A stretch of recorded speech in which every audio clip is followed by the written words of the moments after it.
Alors j'aime me définir d'abord comme un citoyen. La notion de la citoyenneté a son importance de nos jours. Et je suis islamologue. Étymologiquement, c'est celui qui tient un discours rationnel sur le fait islamique. Et nous en avons vraiment besoin de nos jours, donc j'essaie de contribuer à ma manière.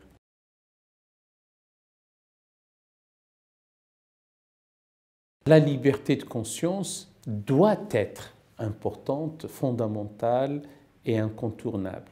Sinon, on dévoie le message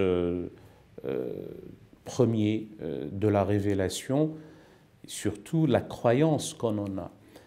Croire, ne pas croire, avoir la possibilité de changer de croyance, tout cela doit être garanti pour l'être humain.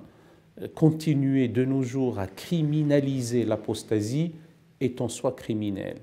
Et en tout cas, ça heurte notre conscience. Je ne peux pas, comme homme, concevoir une adhésion libre au message divin s'il est contraint.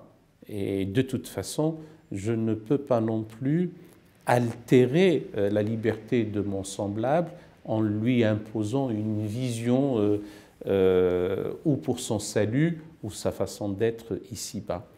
Si on arrive à résoudre cette question, à la prendre à bras-le-corps et à la régler, je pense que de larges pans des difficultés actuelles que nous rencontrons, notamment avec l'islamisme politique, seront réglées.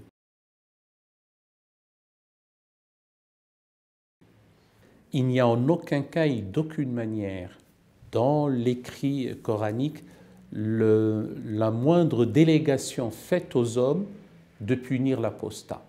Il y a tel ou tel passage imprécatoire, dur contre celui qui aurait tourné le dos, qui aurait renié sa foi. Avec d'autres, moi je suis extrêmement prudent avec la manipulation, comme on dit, des versets coraniques en les extrayant hors contexte, alors qu'il faut savoir les relativiser à leur contexte et ne jamais les utiliser comme un prétexte pour un nouveau contexte, sinon on prend en otage le texte. Eh bien, le passage 54, le verset 54 de la sourate 5, dit bien en substance « Ô vous qui avez cru, si quelqu'un parmi vous renie à sa foi, eh bien Dieu suscitera un peuple qu'il aimera et qui l'aimera. » Cet amour réciproque est entre ceux qui aiment Dieu et Dieu les aime. Bon, mais ce sont des choses que nous connaissons. Il y a le fameux verset phare, Massu, qui n'a jamais été d'ailleurs appliqué, hélas, le fameux verset 256 de la sourate 2, « La vérité émane de ton Seigneur, crois qui il veut, ne crois pas qui il veut ». Ça, c'est le verset 29 de la sourate 18. Mais le verset 256 de la sourate 2, c'est « Nulle contrainte en la religion, la voie droite se distingue clairement de l'erreur ». Ou encore un autre verset, je suis en train de faire de l'exégèse sauvage, puisqu'on est en train de les brandir comme ça hors contexte, mais la sourate de Jonas, de Yunus, la sourate 10, verset 99, « Si Dieu l'avait voulu, tous ceux qui sont sur la terre auraient cru, est-ce à toi de les contraindre à devenir croyants ?» Ou encore les passages de la sourate 88, verset 22, « Rappelle, tu n'es là que pour rappeler, tu n'as sur eux aucune autorité contraignante. » Dans une autre traduction, « Rappelle, tu n'es là que pour rappeler, tu n'as sur eux aucun pouvoir despotique. » Donc, le message révélé doit être un message qui se propose, ce n'est pas un message qui s'impose.